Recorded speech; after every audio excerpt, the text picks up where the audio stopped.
अस्सलामुअलैकुम dear readers, कैसे हैं आप सब। उम्मीद करती हूँ सब खैरियत से होंगे। तो ये रही sneak peek of upcoming episode.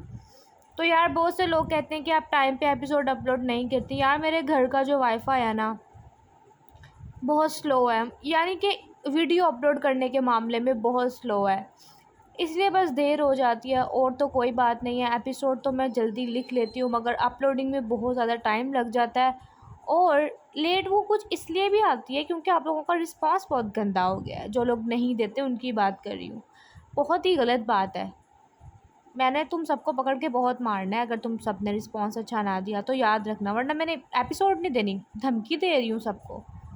यार बस करो ना करो ऐसे, अगर आप लोगों ने अच्छा रिस्पॉन्स ना, ये बातें मैं बस उन लोगों को कह रही हूँ जो अच्छा रिस्पॉन्स नहीं देते।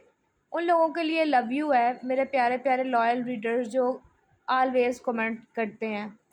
अगर आप कहेंगे तो मैं उनका नाम भी ले लूँगी, मुझे बड़े अच्छे से नाम याद है क्योंकि मैं पढ़ती हूँ उनके comments. Thank you so much मेरे प्यारे प्यारे रीडर्स। और जो नहीं ना करते, बहुत गंदे हो तुम सब। खैर अब आप आराम से स्नीक रीड करें और बताएं कैसी लगी और नेक्स्ट एपिसोड में क्या होने वाला है।